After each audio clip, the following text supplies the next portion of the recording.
It took me 12 months to get things right. I had lost, big 5 digits. I'd have the craziest panic attack episodes, all sorts. And you will either thrive or you sink. Deposit £500, you get £1,000. You deposit £300, you get £600. Regulate and remove all that crap. Prove your methodology, prove you're able to be psychologically strong. It's paved a massive opportunity for traders. And a lot of people are like, oh, it's just new age mumbo jumbo. But seriously, like, it worked. I was quite an erratic person.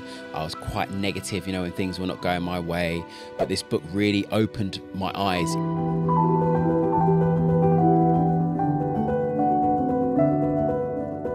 Right, everybody, welcome to the Fair Value podcast. And today we're joined by somebody pretty special, both of us, the Bald and Bearded Club. Welcome, Ken Chigbo. Welcome, bro. Thank you very much, Ethan. Thanks for being here, bro. No, I appreciate you bringing me on, man. Yeah, like the streamlined look just seems to work for trading. What can I say, bro? But I think we have no choice. Trading does this to us. Exactly, bro. We got nothing left, man. That's it. Yeah, it's like those memes when they show like, oh, I'm actually 22, and it shows this old man. It's like that sometimes. Exactly. So I wanted to jump right into it, right? A lot of people know your story and like where you started out. You started off trading in like a proper, prop firm, like a real prop firm. Like an actual building with computers and people trading, right? A lot of people don't realize that there is actually like a brick and mortar prop firm type thing. Like, how would you explain the difference between what a lot of people call a prop firm now, where you buy challenges and trade, versus, what you worked in before? Yeah, so that environment I was in before, as you said, it was real. Like this is a whole different ball game. You've got a floor full of traders, mainly men. There was a few women there. As you can imagine, a lot of emotions running high when we're trading. But when you're trading, a lot of these remote prop firms today, it's just you and that screen. No one around you, no environment. Obviously, you've got your own sort of setup there. But when you're on the floor in London. It's crazy. The amount of testosterone, the energy levels, and it can be quite hard for someone to succeed in that environment. You will either thrive or you sink. And there's the pressures of dealing with people around you who are potentially successful, and for example, you may not be. You've got people that are not performing so well, and you have to somewhat block out that sense of because you are who you surround yourself with. And then when you've got all these mixture of performances and different energies, it can be hard. But then with the prop firms back then, the traditional method was, it's different in the sense of today. Like I feel with the remote prop firms today, they're a great system. I think they're wonderful and they've paved so many opportunities for traders today. But I think the pressure was different back then. Like this is actual companies that are giving you physical cash. You're trading their actual cash there. And with remote prop firms, it's great, but I feel like it's very gamified today, which works to some people's advantage really well. But then some people don't take it seriously and just get sucked into, bad habits. Right. And so if you had to explain, like, would you call what we call prop firms today a prop firm, or would you more call it like a funding company? Because they are pretty much completely different. I mean, most of them we're working with, virtual funds, obviously, and it's, like you said, a lot more gamified. Like there's a lot of controversy around that. How would you explain that kind of difference to people? In what sense, sorry? So if you were trying to differentiate between the two, how would you differentiate between the two? Like if you had to explain to somebody who never knew that there was such a thing as like an old school prop firm, or I mean, prop firms are still around today like that. But also, do you think that it kind of shines a bad light on like what the traditional prop firm would be, like the way that these new prop firms run? Look, for me, at the end of the day, I think it's paved a massive opportunity for traders, for the everyday person to come into play. Like the old system that what I'm come from in terms of the traditional prop firm, it required the more, it was catered toward the more polished professional. You know, you got other young guys coming in there are small chances for people like myself, for example, to get into that environment. But mainly it's the polished professional. You know, as I said, I've said it so many times. Back then, there was a massive gap between professional and retail and the average person. The good thing about today with this remote prop firms is, yes, it is somewhat gamified, but they're providing more of a platform for everybody to come in. You know, come in, prove that you can extract money from the markets. You don't need to be, you know, this guy that's qualified from Cambridge or whatever top university. You can come in with no experience in terms of, I'm talking educational experience, but then come into play and build that working practical experience as a trader. Yeah, I think having that opportunity is insane. Like for me, and I think a lot of other people, it gave us the platform to make us profitable because of that leverage that you get. You're not trying to flip $100 account into like $10,000 anymore, which is pretty much impossible unless you're going to spend the next 10 years doing it. But it really does give you that confidence to push because you're not working with so little, right? And again, it's just the access that we've been given. Like nobody else has just been given access to it. Just do the phases and you're in, you know? So it's absolutely wild. But in your case, obviously, you've been through the whole old school route of going from nothing to working in an actual environment of trading, right? And an actual corporate environment of trading. How did your journey sort of start out to where you got to like work in a prop firm? And then we'll talk about after that, like how you got to where you are now as well.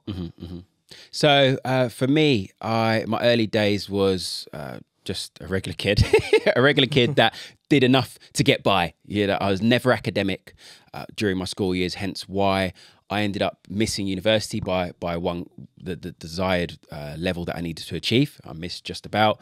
And then fortunately, the good thing about me was I was always hungry. You know, I was always hungry and tenacious as a kid growing up, despite, you know, my lack of academics. So I was able to get myself into a position where I got a job as a T-boy on a trade floor. So getting traders foods, they're doing their dry clean, doing all sorts of tasks for them, running all sorts of errands. So that's how I got into the world of finance. I proved myself in terms of just being hungry and just curious, constantly curious, asking questions after questions, not stupid questions, but questions that are gonna, you know, show that I'm keen. You know, I'm keen. Yeah. I'm interested in these markets. So I was just sucked in by the environment, right? To be frank with you, just seeing all these flickering prices on the screens, seeing the emotions that are running high, and I just thought, I want a piece of this. You know, guys were losing thousands of pounds per day. Guys were making a lot of money. And I just thought, man, I want a taste of this. So in terms of my background, I got sucked in and pulled, because I was hungry, I got sucked in and pulled into a group of analysts. So these analysts were feeding information to the prop traders. Okay, so I wasn't actually a prop trader. I learned the fundamental knowledge that would then feed to these traders for them to capitalize on. So I did that for 4 years, and then I left the analysis role because I felt like I hit an earning capacity. I built a lot of fundamental knowledge that I wanted to put into practice.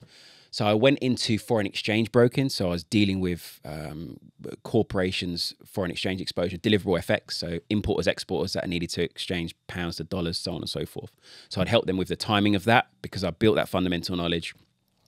And then, so I did that for a few more years and then just grew really, really tired of the corporate world. And during that whole period anyway, so obviously I built my fundamental knowledge.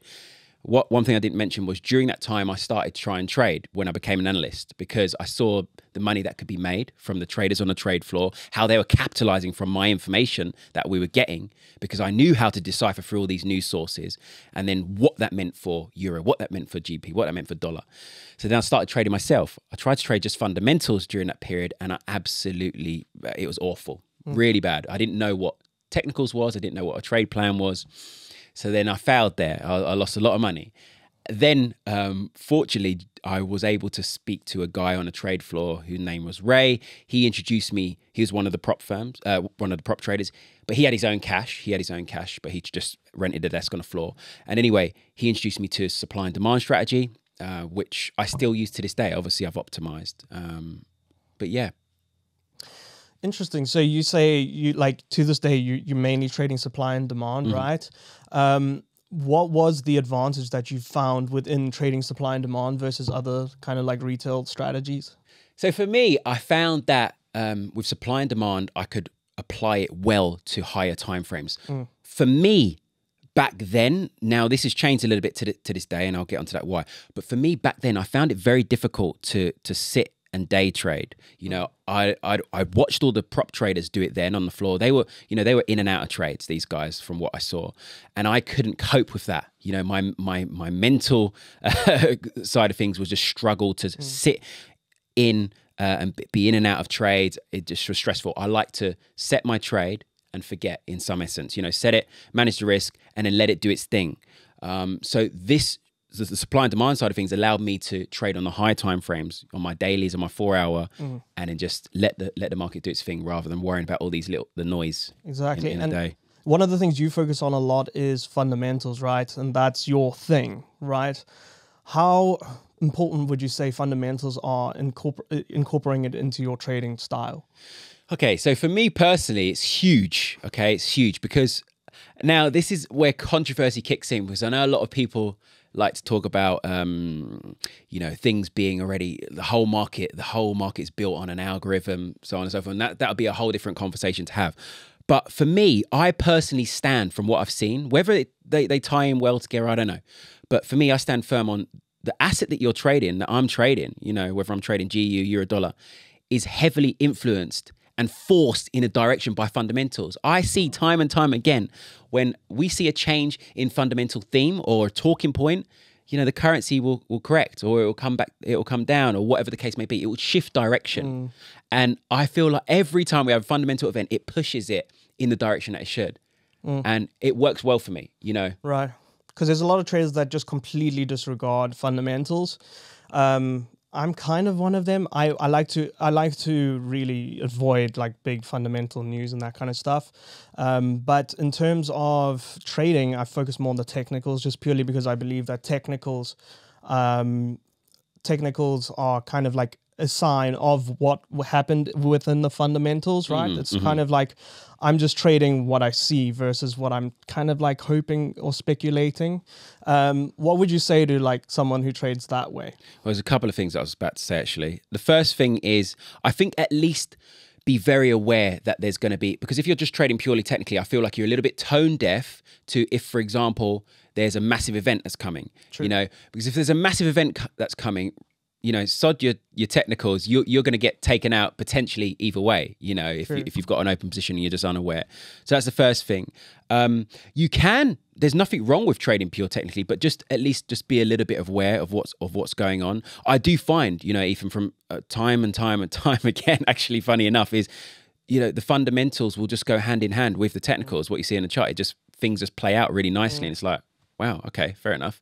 So, I think just be aware at the very least for technical traders, because I get it. Like fundamentals is a whole different beast, and it's just a whole different skill set to try and learn and to keep up to date with, and it can be overwhelming. But I just simplify it. You know, anyone that comes sort of through my community, I very simplify it. I just say, look, it's just what the various news sources that you should follow, what they're talking about. What are they talking about at the moment? Are they talking about, okay, the FOMC, they're not to hike rates now. Okay, maybe we've got a new tone here for the dollar to start changing momentum again. You know, just little things like that. I'm not talking about become a full-on economist. It's not necessary. Right. So when you started trading at the prop firm, right, or you were working as an analyst, right, you started trading like your own, right? You started like putting your own money in brokers and stuff like that. How long did it take you from becoming an analyst to getting to the point of like, hey, I'm like really making good money trading my own stuff here. Like, I'm just going to focus on that. How long did that take you, and what was that journey like?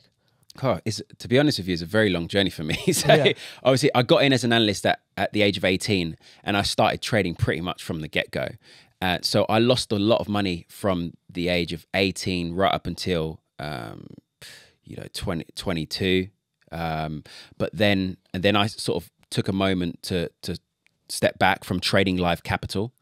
And then I started to build an actual solid plan of what I'd learned, my fundamentals with my technicals and the supply and demand.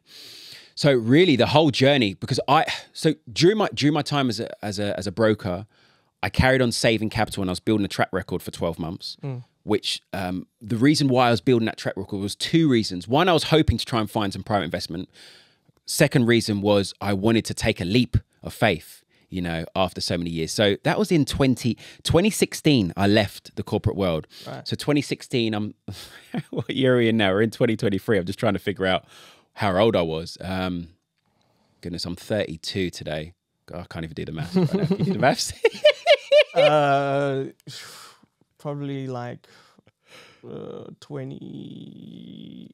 late 20s, 26, 27, something like that, 26, 27. So think from my from being 18 up to 26, 27, you know, 8 to 9 years to try and get to a state where I am actually consistently profitable. It took me that long. Yeah. You know, so it was a long time. I do preach. Now, don't get me wrong. I preach 4 years. It takes 4 years. 1 year is complete and utter failure. Your second year is less failure. There's some wins there. Your third year is pretty balanced. You know, you're generally flat. And I think your fourth year, okay, now you're starting to see more wins than losses.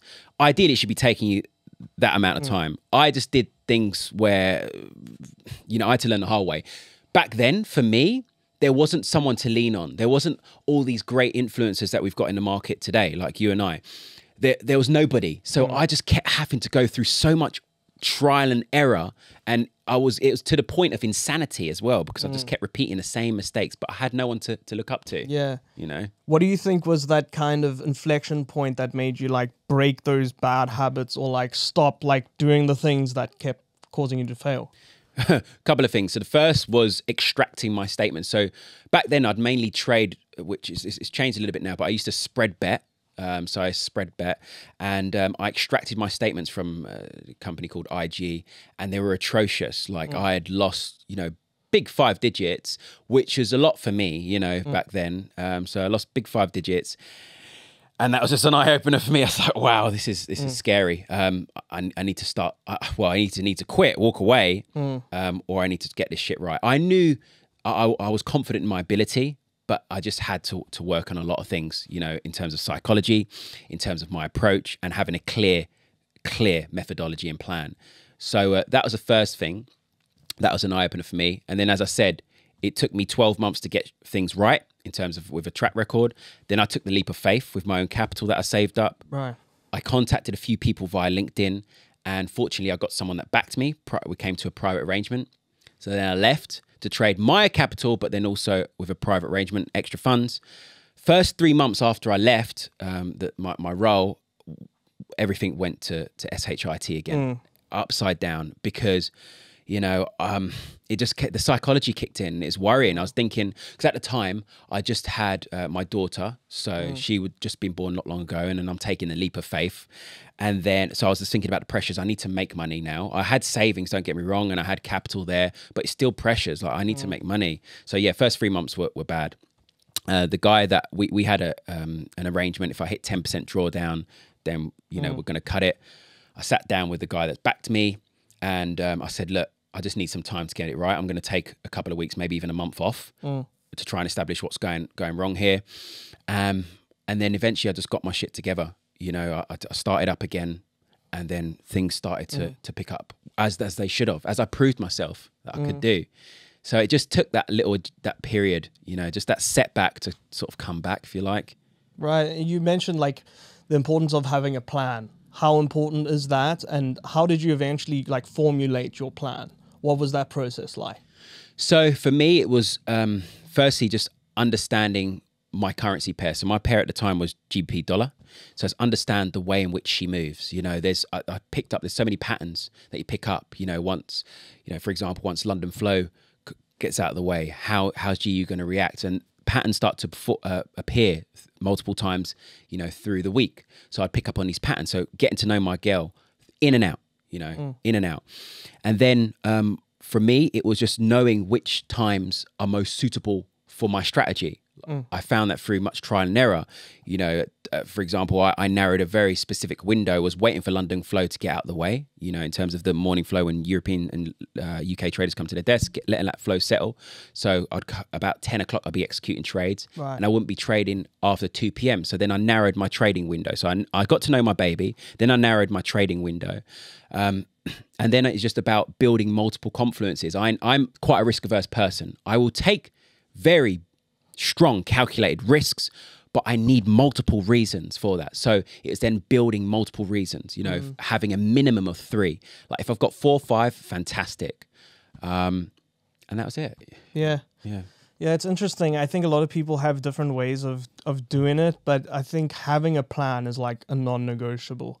I think it's something that everybody has to have. Like, you're not going to be able to tackle it without, it's like you're not going to get in shape unless you have like some kind of program you're doing. Like, you're just not going to be consistent. You're not going to be able to do it. I think as well that there's a lot of people that think that they can just like figure out this kind of like little cheat code that makes them unlimited money. And I think that that's what people are looking for.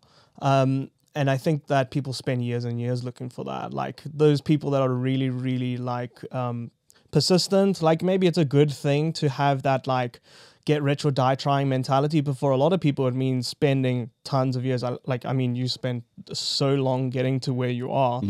But like, what would you say to those people that are like, firstly, like, should I just like straight up quit my job and just fully jump into trying to get into trading? Like I saw a little bit of profit. Like, should I just like go full on into it? Should you have like a plan B, or do you think that like have the get rich or die trying mentality is better to have? So for me, just given the uncertainty of this game and the markets, I think it's definitely worth keeping a job, you know, a job while you're trading, because you can. You can, in some sense, obviously, if you're day trading and you're working on, you know, your construction, that's just not going to happen. But if you can try and have an additional source of income, because it will take some pressure off. Remember, trading in itself, trading is I don't know other crafts that are as hard as trading, but I know trading is one of the hardest crafts to master, because it requires us to do so many things that are outside of our, you know, our human tendencies, you know, like not be greedy, not be fearful, you know. So if you can have the comfort of your jobs, try and eliminate some of that psychological pressure, beautiful. The second thing is you need to spend some time building faith in your methodology. Obviously do paper trade, right? We need to understand our strategy and optimize it. But you're not going to know if you're a good trader until your damn money's on the line.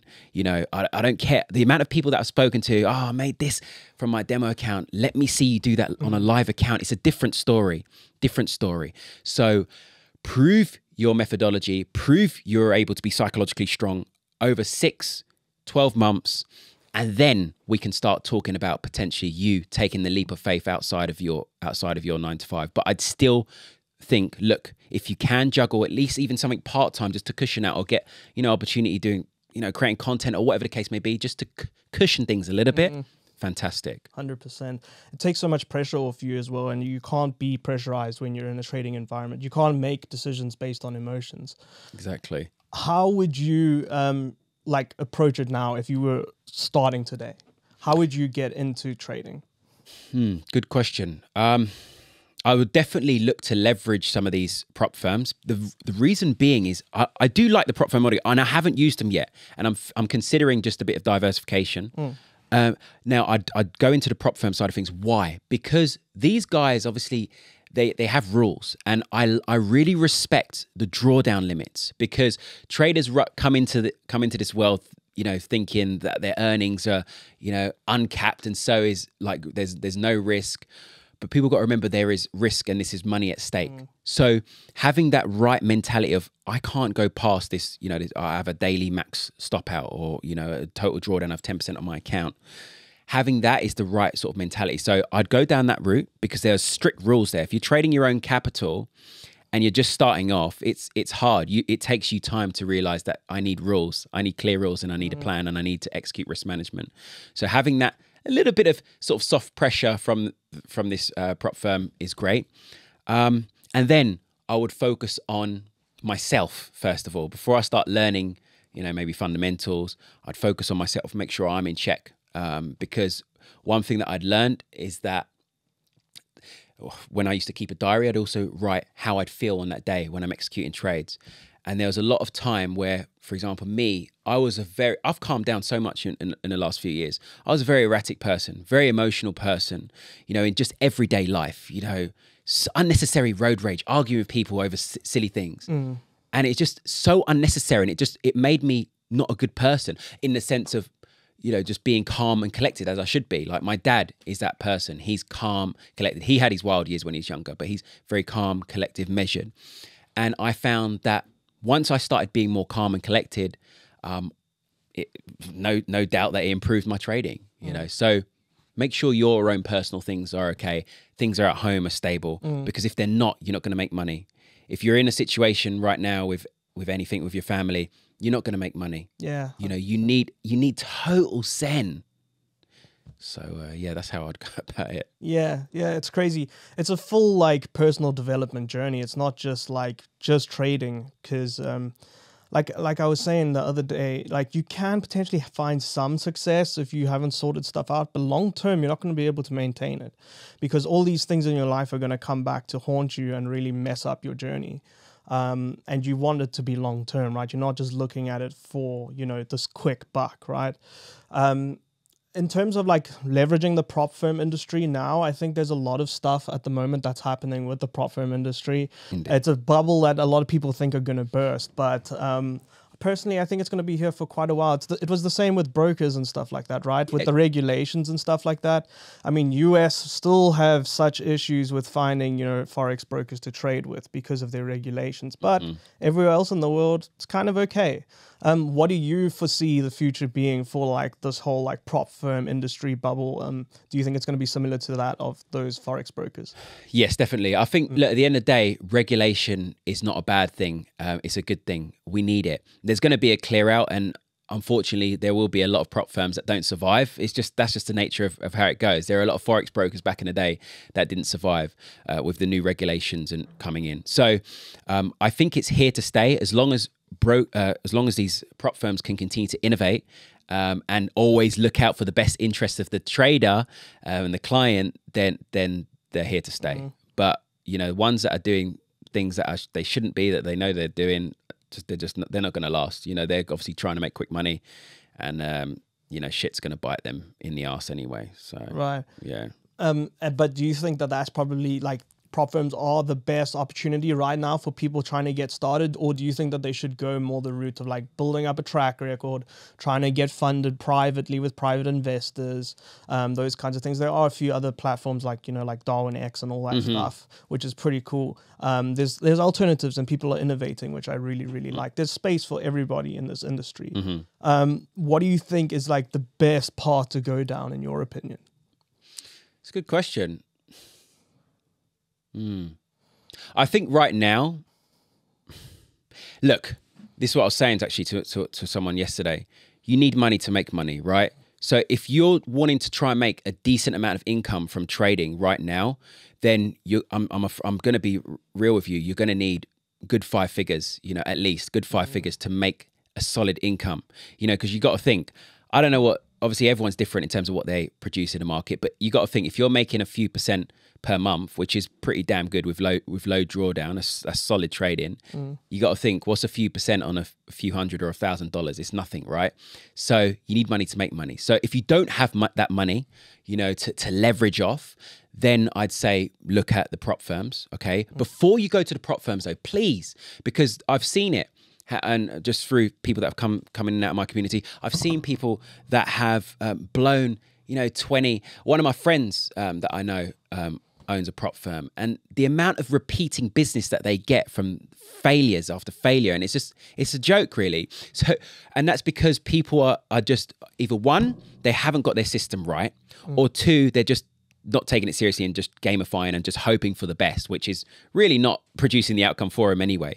So just make sure your methodology and your system's right, and you're confident that you can extract money, and then go and do the challenge.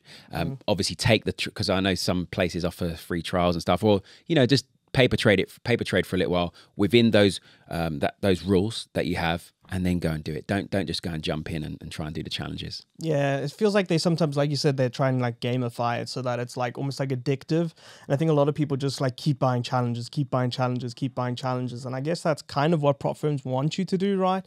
But a lot of people like look at it and they're like, oh, this is a predatory environment. Like they're really just trying to make a buck off you, right? But obviously it's still an opportunity, and people are like, they think that it's either bad or good. Like they're either trying to scam you or it's really good and forget about everything else. I think that majority of these guys are really, really good for, you know, for industry and for in general. A lot of the new guys have, you know, made big careers out of, you know, just trading with prop firms. Myself included, it puts you into the mentality of trading like a professional, because you're dealing with percentages and you're dealing with drawdown limits, you're dealing with rules, Exactly. like you said as well. But a lot of people fail, right? Like so many people fail. What do you, in your opinion, what's the real big reason that so many people are failing? Okay, first thing is take damn accountability, because I just picked up on what you said there, you know, about you know, people thinking you know, the prop firms are against them, so on and so forth. People think that with the brokers, right? You firstly need to take accountability with yourself, you know, and what you're doing. Stop saying, oh, they stop hunting me and all this, and they're widening out the spreads. Yes, that's just the nature of the game. Unfortunately, that will happen with the most polished broker, if you'd use a broker, because that's just the nature of the game. You know, when things are volatile or when liquidity is thin, your spreads are going to get widened. The broker, you know, and liquidity partners, they all do tricks of the trade. You know, that's just the world of money. You know, that's just the world of it. So in terms of the number one reason, going back to your question, why people fail, I think it does largely come down to, you know, the psychology aspect of things. People just not being able to deal with that. You know, for example, when their system is not going their way, you know, they'll then start to do things outside of their plan, as if they have a plan in the first place, or they might necessarily stop doing that and they'll go and try another strategy, and they'll keep hopping from strategy to strategy to strategy. We're unable to, as humans, we're unable to deal with the aspect of loss. You know, we struggle. We can't, like our egos, especially as men, it's hard for us to swallow. And that's why, you know, and a lot of people will be listening and be able to resonate with this. I bet you've noticed when you think you've conducted great analysis on that chart, you think everything lines up, and it starts going against you, and you keep adjusting, lifting your stop loss. And then, you know, you think that you will maintain solvency. This market will run you insolvent, you know, 100 times over. So it's just a psychological aspect of things that why people really fail. And you know, people always cliche to say, but it's facts. You know, 90% of trading, 80-90% is psychology, because it's not just what I just explained there in terms of difficulty to absorb a loss. It's also dealing with wins. You know, when we have these amazing winning streaks and our systems do prove to be profitable and we go on a run for 7 trades, whatever the case may be, it's then thinking you're invincible. And then, you know, it doesn't take long for you to be humbled. So there's so many psychological pressures for us to deal with, which is why it makes it so hard. Because I could give you, or I could give someone a great strategy that works well for me. You can go and look at the stats, check it out, and you're getting involved. But as soon as you see things are not going your way, you then have doubt and start doing something else and deviating outside of plan. Or, you know, you get too confident and you start loading up, and then it takes a couple of trades and then you're out of the game. Yeah, so it's endless. We could talk about psychology for like 3 hours straight. It's endless. So I think that's the number one reason why people are failing, you know, right now. And what do you think one of the easiest, well, it's never going to be easy, but what do you think one of the clear remedies to that problem is? Less is more, you know. I think if you're going to be active in the market, place your trade and get out, go and do something, you know, get yourself away from that screen. Because I feel like the more that you're in front of those screens as well, and this is where psychology will kick in, you're there, you're watching your trade, you know, or for example, you're watching, trying to get on the entry, and you just end up doing things and something that will trigger you to do something outside of your plan, you know, more likely than not, unless you're a complete and utter robot, you know, or you have complete and utter experience and faith in your methodology. But the more you're at that screen, the more you're prone to vulnerability and doing stupid shit. Also, God, how else do we deal with that? For me, it's just get out. Get out. I get out of the house as much as I can. Even to this day, you know, I just don't want to be in front of my screen for too long. Yeah. There's something else I was going to say, and it slipped my mind. It might come back to me in a moment. But that's what I was going to say. I tweeted about it this morning, right? People seem to think that you need to be constantly there in front of the screen. You need to be constantly involved in the market to make money. You know, people get sucked into needing a fix, like they have to be in a trade every day. You know, but that's not the case. You're not a crackhead. You know, come away. That's no trading is good. The more that you're involved in the market, you've got to remember the odds are stacked up against us so much as retail guys. You know, we can go insolvent in a moment. So just less is more. Less is more. Yeah, it's crazy. People do have this like compulsion to sit in front of the screen and make sure that every day they've got to trade. Every day they've got to trade. This is how many trades I take a day. This is how much profit I want to make every day. And I'm like, you're not going to make profit every day. You're not even going to make profit every week necessarily. But if you can make profit at the end of the month, cool, great. Some months you won't make profit. Maybe quarterly you will make profit. Like, it just depends on you and your strategy and you as a person. But people have really unrealistic expectations of the industry. They just want to treat it as like this unlimited cash machine that they can just constantly keep withdrawing. I mean, like, if that existed, don't you think everybody would know about it? I mean, it just doesn't. It's not that easy. Otherwise, everybody would be rich. Yeah, and I mean that agreed. And the unfortunate thing for people, you know, coming in with this young enthusiasm in the market is influencers. And you know, I've come into be an influencer from when I started off, really, when I went live in 2016. And it's gotten worse. You know, there's a lot of good people out there, but there's also a lot of shite which people get sucked into. You know, in the lifestyle, you can have the lifestyle, but it takes a lot of hard work. And if a lot of people are if you're seeing influencers that are showing you the lifestyle, and they said, "Oh, it's taken me a couple of years to get here, and trading 100 lots," guys, just see through the smoke. You know, it's not real. You know, this industry is so hard and cutthroat. You're going to need to give it time. The money's not going to come straight away. It's all time and process, man. 100%, man. What I wanted to do was like some quick fire questions. I just want to ask you a few things like, okay, so I don't know if you're into reading a lot, but if you could recommend like one book for all traders to read, whether it's trading related or not, like what would that be? The Secret. Okay. Yeah. Okay. The Secret is a book that helped me change my life in terms of, remember I explained earlier in the podcast how I was quite an erratic person. I was quite negative, you know, when things were not going my way. But this book really opened my eyes into the thinking and how powerful the mind is and the power of manifestation, you know, and man, everything that I've got to this day, and it's still very early on for me, you know, in my career, but it's thanks to The Secret and being able to manifest and have that right mindset. So that book, I also highly recommend The Secret, because for me, like being able to visualize what I've achieved already and what I'm still to achieve has been like key in like being able to know, hey, like this is possible. Like once you take it off the pedestal and bring it closer to you, it makes it so much easier for you to achieve those things. Like it's absolutely insane. I think that once you believe it's possible, obviously you can do it. Like it just makes it so attainable for you. And if you put things on this pedestal constantly, you're probably never going to achieve it. Like seriously, The Secret, very, very, very, very key. And a lot of people are like, oh, it's just new age mumbo jumbo. But seriously, like it works. It works.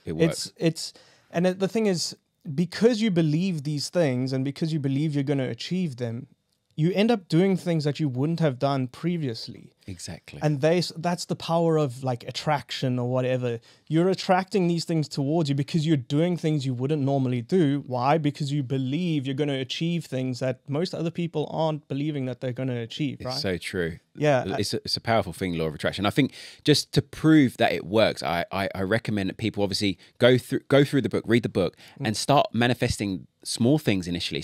And seeing them come into fruition. It's crazy. Like, you know, when you just take a step back for a moment and you you know, after 6 months of visualization, manifesting, obviously doing the action, the right things as well, and you will be impressed with yourself. You're like, just the amount of things that you've achieved. You're like, man, that was there on my mood board. I wrote that down. You know, it's just, it's so encouraging. Yeah, it's insane. It's insane. I think as well, like I said, like I went through a period of like very, very bad anxiety, and I had to go for therapy for it. And I did cognitive behavioral therapy. And Right. part of that is like visualizing your future and like your safe space. And they do it to such a degree that you can literally feel the leather on the couch of your massive mansion that you're going to live in one day, and you can smell what that mansion smells like, what the light is like. You feel and smell and touch everything. Like, Powerful. it's so strong and so real that to some degree, when you achieve some of those things, it's kind of like an anticlimax, because you've already, it feels so real, and you've brought it off this pedestal to a level that's totally attainable. And that's kind of like a double-edged sword, because it's kind of like an anticlimax, you know? Yeah, yeah. Not to say that I've achieved everything just yet. You know what I mean? I'm still early on in my journey as well. So yeah, I think that it's very, very, like, it's key. Like, a lot of people are like, oh, that's BS. But seriously, just like give it a go. But you have to like really like believe that these things that you are setting out to achieve are possible. They are. And if you visualize them, and if you kind of obsess about them, it just becomes normal to you. It does. Yeah. And I love the fact that, just on a slightly off, but what you said, you were dealing with anxiety. That's something that I used to deal with as well. Like growing up, like I'd have the craziest, you know, panic attack episodes, all sorts. And, you know, it really does. And that's just how powerful the mind is. And it really comes down to what I said, why I said it. When you asked me, what would I do? And, you know, the first thing I said was, I'm going to work, you know, I'd work on myself, you know, work on yourself. If you're not okay, your trading's not going to be okay. And the fact that you overcame anxiety, because it's not a easy thing to overcome, the fact that you overcame it is strong, you know, and likewise for myself. So I'm sure there'll be a lot of listeners that will be suffering with anxiety themselves. And just, if you can overcome it. Yeah. And when you do, you know, you're in a good place. You're in a good place. The other one I wanted to ask you, if you could change anything about the Forex trading space at the moment, what would it be? I would clear out all the bullshit. So there's something in my head right now. I don't know if you've seen it, but there's a lot of things where people are like, you know, come and use. So they'll have Telegram accounts and they'll sell the lifestyle. They'll sell these signals. They're like, come and use this broker, deposit £500, you get £1,000. You deposit £300, you get £600. Regulate and remove all that crap globally, if we can, please, because it's just just the completely wrong and utter mindset for trading. You're gamifying it, you're turning it into a hardcore gambling industry, but all these sort of broker tactics and these affiliate tactics. Regulate the hell out of influencers if we can, because it will help clean out a lot of crap, and then people can start having the right mentality coming into trading. How do you think you would go about regulating influencers? Because it's difficult, because a lot of the stuff is like, oh, do I really have to provide you with records before I'm allowed to have this kind of a platform? It's that kind of like free speech kind of thing. Is it free speech, or is it like detrimental to society? You know what I mean? Okay, what I'd say is how we could do that to bring a little bit of credence to an influencer who, you know, is perhaps introduce some sort of, you know, qualification or some sort of knowledge test, you know, and then a trader can have this after their name or whatever, like, you know, little acronyms or whatever, something like that. But I know it is hard. It is free speech. I get it, but it's so much misleading stuff. Yeah, 100%. I think it's a difficult industry, really. If you could describe your trading strategy in like a sentence, what would it be? And could you go like a little bit deeper into like your kind of like what you look for? Yeah. So I am a supply and demand fundamental trader. So my trading is staying in line with the fundamental theme. So I do trade on the side of the trend. Okay. The trend is certainly my friend. And I'm essentially looking for whenever the price, if for example, we're trending to the upside as the dollar had been for the last sort of 2 months because of the fundamental theme of higher interest rates, because of economic data, I'm then waiting for potential, if I'm out of my longs, I'm waiting for pullbacks into my demand zones. And then I like to observe candlestick patterns, okay, candlestick formations in that demand zone. So I'm looking for signs of stability, that the sellers are exhausted, little reversal candlesticks like dojis, morning stars, and then I'm looking to enter in my buys. Awesome. I think a lot of people complicate things way too much. There is like a simplification that can occur and can really help, for example, your mentality, which is really what holds people up most of the time. And it's just simplification at the end of the day. But it does take knowledge, and it does take, experience at the end of the day. And the only way you're going to do that is by failing. The faster you fail, the more you learn. Obviously, there's good ways to fail and bad ways to fail.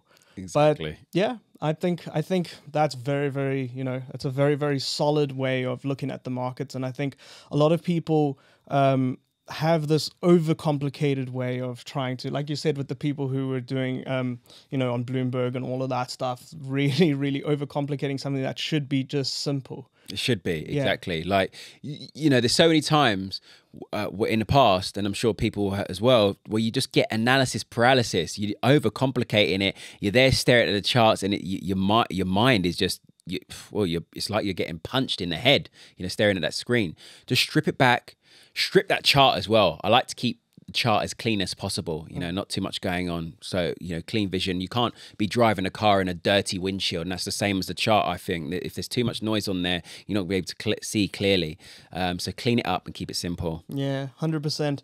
Well, Ken, thank you very much for chatting with me. And I think a lot of the people at home are going to be super, super stoked with the amount of knowledge you dropped, and they're going to take away a lot of really important lessons from what we chatted about today. So thank you very much, brother. Awesome. Thank you for having me. So everybody watching, thank you very much for watching. Please do subscribe down below if you enjoyed this, and I'll see you guys in the next podcast. Cheers, everyone.